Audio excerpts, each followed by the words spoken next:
We are going to start now our webinar. We have Laura Lecuona from Mexico and Silvia Carassco. Silvia Carassco. Laura estudió filosofía en la UNAM. Es articulista, we are going to present Laura, which is the writer of this book. She's the contact of Mexico for the WDI, and Silvia Carrasco is anthropology. She's president of the Catalonia Spanish, and also she's member of DOMSECO, and she's a professor in the Barcelona University. Bienvenidas las dos, encantada de teneros aquí cuando queráis. Enhorabuena. Thank you, Amparo. Thank you to the Women's Declaration. Hello, Laura. How are you doing? It's an honor. And it's a pleasure to be here on this week, because this means a lot that we have this webinar on this week, because in the Spanish Congress this week, the transgenderism law has been approved.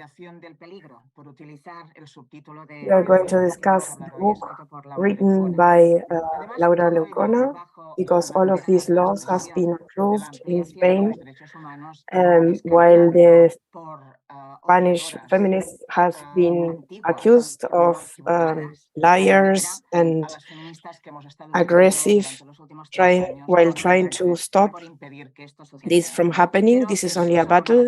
We are going to win the war, this I'm sure of. And of course, all of these thoughts that we have at the moment, we are going to get out a lot of ideas how to battle this. And also, this is why it's so important to talk about the book that Laura wrote. This position has been very fundamented. We have built a very strong movement in the UK and in Spain. We are all in sisterhood fighting this patriarchal advance, and Laura made a great favor to all of us, because this book is just amazing. Can you see the cover? This book has also its story, its history, because this is going to be translated also. But let me celebrate the efforts that Laura put in Spanish when writing this book. It's not her first book, but of course this book is very important and very needed at the moment. She's a feminist philosopher, and this book can be taken as an encyclopedia, because it's everything there, all the information that feminists need. Why is this ideology so dangerous about neo-genderism, and why they are so aggressive against feminists, and why they are so violent against feminists. And this book is actually great because she puts everything into order, very clear, and it's very, very important to have all of these ideas there. And when we have our ideas clear, it is better for us to fight this back.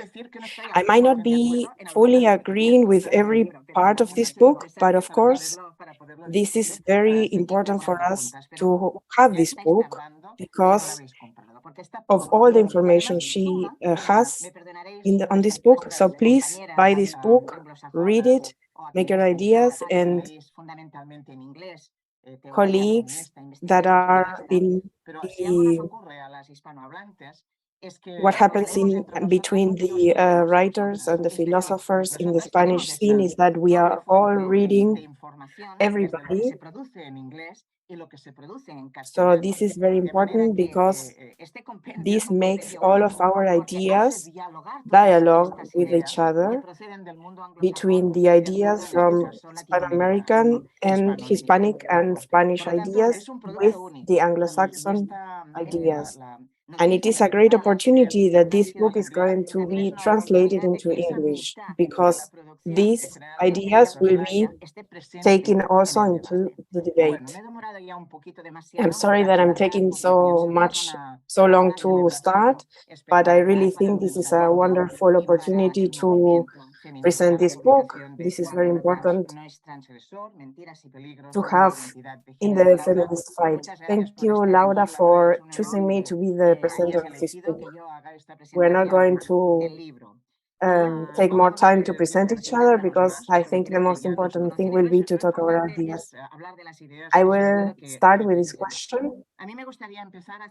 Why did you have this need to write this book in this way with all of these ideas you put in the book? And if how did you got into the production of this book? Because it's a clear point how you describe our how we are completely abused and prevented from speaking. Okay, great. I think there was something. Okay, it's an honor that you are the presenter.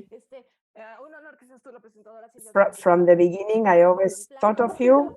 And how does the need come up?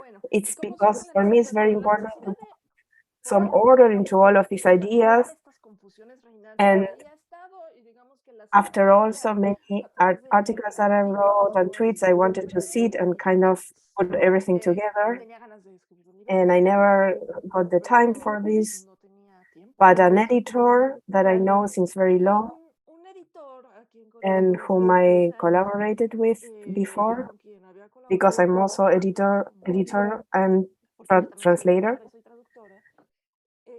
We got along very well, and he is a mathematician, but we share some, for example, some likes in the use of the language, and he is very attentive about what is happening in the world, and he was thinking to translate the Ellen Joyce book, and I was very happy about it. Yes, please translate us, and you can take me as a translator. This would be great. And then he said, wait, maybe I tell you to make a book. And he was at the beginning, he was the director of Siglo 21, like 21st century editorial. And this is how we kind of got together to publish the book from Guadalajara. I really had very little time to write this book, but of course I understood the situation and I took this opportunity. And there are some things that I would like to say because what happened has a magnitude. I'm a freelancer, and to make sure that I could present my book in the book ferry in Guadalajara, I had to stop working. So I rejected translation, something that you never do as a freelancer, but because you never know what's going to happen later. But of course, everything was ready, the book was ready, and the book was a little bit longer than what we thought, but of course, it was important to really tell everything about what is happening. And the idea, it was that we had an idea for the general public to understand what is happening, but I also wanted to write this book for the feminists, and I also didn't want to tell these feminists all that we know already. So I tried to combine these two things. The thing is, like, when the program came and that my book was published, the transactivists started tagging everyone, the editorial, they started this is when the threats started against the book and the presentation of the book. They even threatened to burn the editorial. We really didn't want this presentation to be closed and shut, but of course we didn't want to be responsible about what was happening and the backlash that we were getting. The editorial was and the ferry were saying that they were not going to accept the violence, but there was very scandalous. And then we decided not to present it, so just to make sure that this doesn't escalate, because the threats were very violent. And then we changed the plans. But the book was going to publish until the chief of the editorial, that he knew before that the topic was problematic and controversial. And on the book, there are all kinds of information about this topic. And also what to do when this kind of backlash happens. I wrote about this, but the chief was very terrified about it. And I have to say that unfortunately the book is not on the Siglo XXI editorial, not because of these threats, but because of something else. And then they decided that they would leave this conflict into the new chief, but in the middle of his scandal and between the attacks and the harassment, my best answer was the book. I couldn't wait for the book to be published. So I said, no, okay, I will publish it myself. So the edition before the selling, the book was super good. I got super good feedback from the women. The book was very good sold. The book has been reached the feminists and the women all across the country, Mexico, and then it also was sold in Spain and different countries that speak Spanish. I do not support what they decided in Siglo XXI editorial, but this brought the opportunity for me to be interested, to be in contact directly with the women that are interested on buying my book. And this was great because they contacted me directly. I told her all the story. They paid the book before the book even existed. So there was a lot of exchanges with me, and not actually women were ready to pay for all kinds of shipping costs that is really expensive. So to me, this was a great energy, and just being in contact with them, it was something great. And I was able to see that friends read the book together, they gathered together just to discuss the book. And this is kind of a little bit about the story of the book.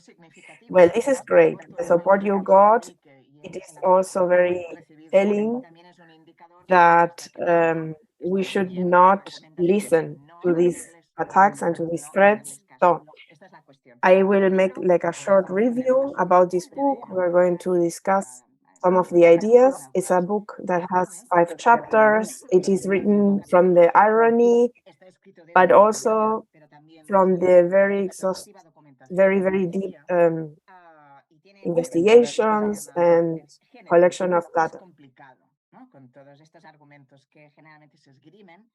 And of course, they want to use gender definitions to kind of lie to the public. So we can say that everything that is compacted in the gender ideology politics. One of the chapters is called 3 theories about the the different political oppositions to the transgenderism. One from the radical perspective, another one from the medicine, and then from the terminology and politics. So these three models that we are, these three models that analyzes the transgenderism is very interesting because these different positions that help us to put this into a view that tells us that from all of these different angles, this is against feminism. The three different topics come to the same conclusion. I think it's a great way to explain what is happening to us and how this political project affects women. Now I'm going to talk to the next chapter. So the chapters are written from the irony, but also we can see what Laura also mentioned, that this expression about that says the tyrannic infantilism to make the other ones to be like I want. So they want to use the language to accomplish this. The fourth chapter, that this is very getting closer to my investigation about created and fake trans childhood or children. So they want to erase women, and they use this kind of line from Michelle Moore to carry on with this rhetoric about the transgenderism in children that affects the education. And it has the last chapter that is called collateral damages, and what happens with the freedom of expression, the women, the families, how all of this theory and this political movement is affecting the society, not only in the Anglo-Saxon countries, but also everywhere in the world. It goes very much beyond everywhere to make really like an analysis on what is happening. Your book proposes everybody to think about the dangers of this ideology, because through your analysis you really look forward to take the veil away from what they are doing by pushing these politics. I am a social scientific, but I am interested to know how do you define this kind of what we are told to be like the real trans. Let's see what they say to families to kind of imply that the child at some point will come up saying that it's trans. And now nobody in the society is explaining why this is happening. We are moving between the politics and the psychologists and psychic worlds. This idea of gender is very important, and you go back to this what it means to talk about gender in the last chapter, which is very important. Every time in the book, you always remember everybody. The analysis of Miquel Misé, who is a woman that considers herself a child, a young boy, and she wrote the book The Conquer of the Wrong Body, and you use this book to be compared to Janice Raymond's book, and you make analysis on these two perspectives. But I am not so sure that this reflection, and let me be a little bit provocative so you can answer to me back. I don't think that you using this might not be so coherent. Can you tell us why you do it? Well, to resume the word gender, we should stop using this, because I have seen feminists that push to keep the gender, because some feminists think that the gender word was stolen by transgenderism. But this is actually, I don't agree with this. I think that gender is actually creating more confusion than clarity. So we should stop using this word. I don't think I'm the only one thinking this way. It's very, this posture is also very famous, also used by Sheila Jeffries, gender, in the book Gender Hurts. We have to abolish the gender. And also, this also means stop using the word. Well, the Miquel Mises idea is not because I defend her posture, but to read her, the conqueror of the brown body, she was a little bit very, very close to realize and to kind of peak. But she doesn't, because she talks about her childhood and that she refers to being a masculine child, and she says in the book that she needed to make the transition. So she kind of analyzes her reality, and she also complains very much about the body thieves. And this I see very similar to what Janice Raymond wrote in the Transsexual Empire. And how come that no one told this girl that she can live in her body being herself? But this is what the feminists are saying. You don't really need to make any transition. You just have to be yourself. No one has to steal your body. The fact that you're not feminine, or the fact that you're not doing what women are expected to do, this doesn't mean that you stop being a little girl.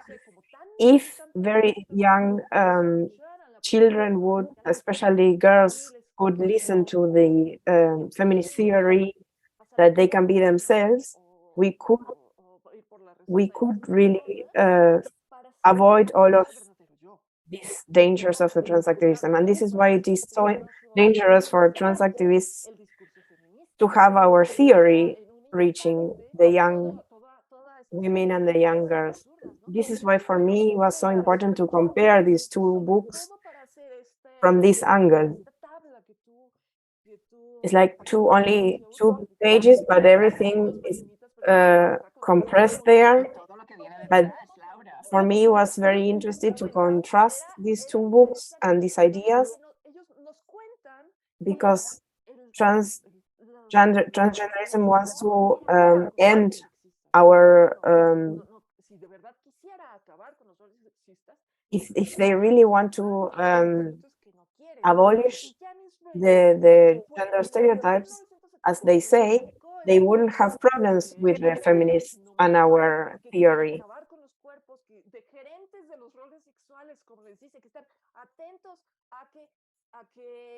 They really want to push for gender roles, like the men are very masculine and then the women are very feminine. But then the critic of this young girl, because these trans children is a political instrument to advance the gender identity agenda of the adults.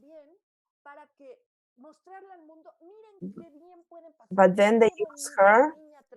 They use her to show, look how beautiful this little girl is.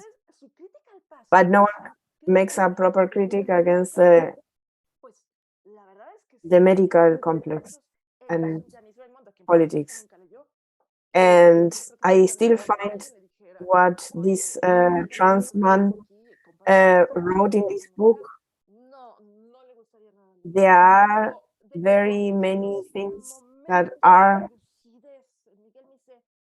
compared to what Janice Raymond wrote in her book and the radical feminist, because she questions the gender roles. The only question she didn't make is, why do you need this?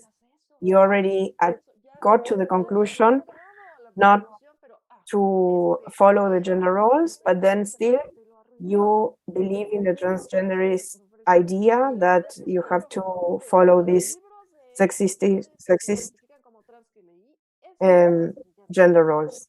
I have, of course, a lot of differences with this writer,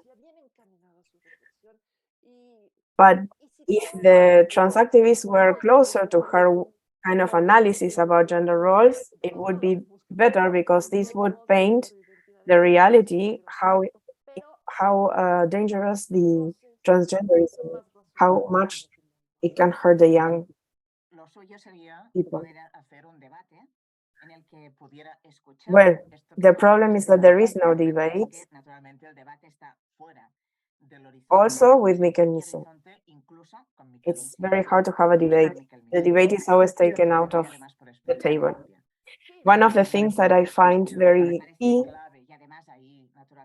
to remark, because you are a professional translator, you're a writer, so the language is your medium. So in the third chapter, you face the main weapon that transgenderism keeps constructing all of this belief system to push for the political agenda. So basically, they construct all of these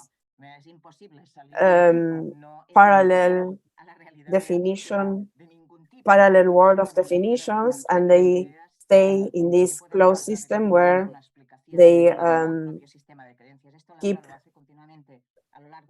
surrounding and keeping in this closed linguistic one. But Laura really challenges this, and you, in the book, you point out how important it is to keep the language clean, because if we take a little bit of the language they propose for us, the whole thing is over for us. This is why we should not use anything from the language they propose to use. Yes, exactly. The first thing was the pronoun, like you start accepting that they have pronouns, and then you go from having pronouns to having mastectomies and stuff like this, and then the full agenda already taking over your language.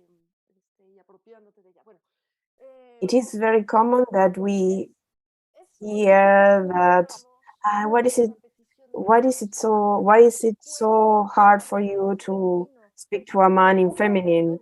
And this is very important for us not to do. Why should I change my way of speaking about men in front of him?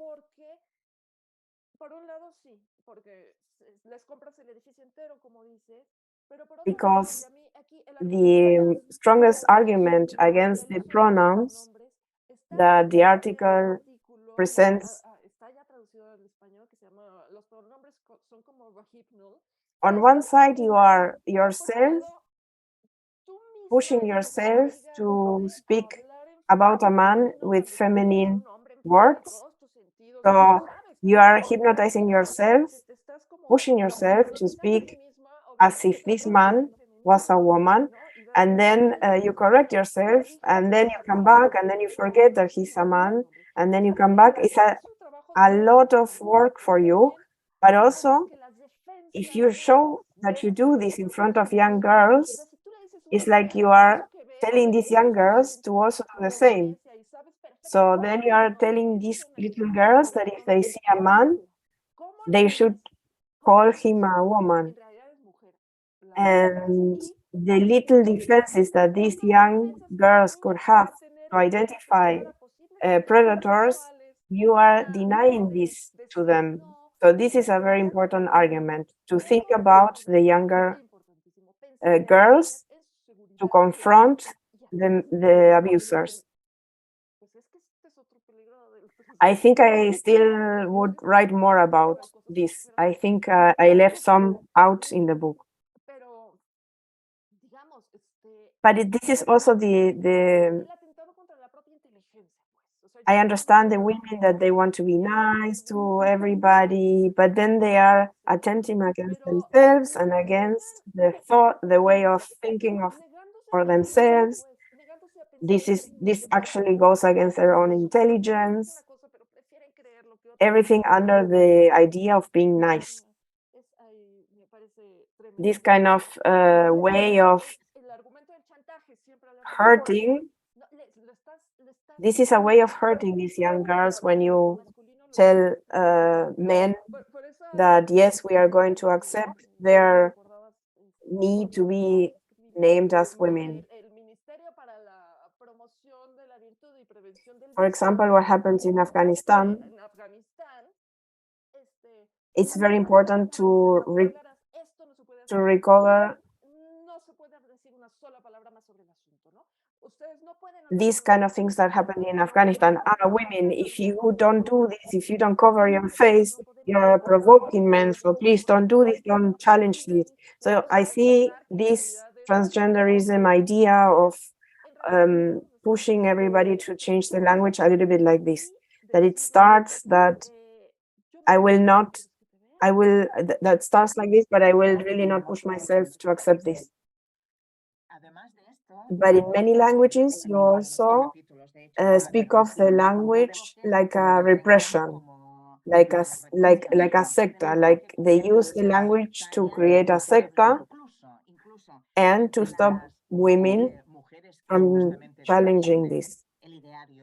And you select a couple of phrases where even the women following this agenda, they also don't follow fully this kind of language. That there is something at some point that you can see that they don't believe at the end. There is always a point where they kind of forget, and then you can see that they could be seen as false allies. And then, of course, they feel like they are not allies enough. Yes, and it's also linked to the freedom of expression, the capacity of women to express themselves is very hurtful for the transgenderism and transgenderists that support the idea. But this is the typical idea that we are facing every time. Like, for example, the people in Guadalajara, when I try to publish my book, they accept that we are hateful, and they don't question if we are hateful or not. They just accept this because they claim that the freedom of expression cannot have or include hate speeches, for example. But of course, this is why they don't question what we say. So they just put everything together as a hate speech, and then they don't question what we say. It has to be possible to discuss what is a hateful speech. And there in the book, there's a table on the book where I put some phrases and facts. there. In which page is it? Okay. So there, in a democratic society, you should be able to have an organization where the participants can dialogue whether the next phrases could be hate or not. So, for example, calling a masculine a man that says that is a woman. If sex is so problematic, how is it in Afghanistan now who cannot send to school? So how is it when these men identifying as women send to women, take my dick? How can we explain all of these phrases?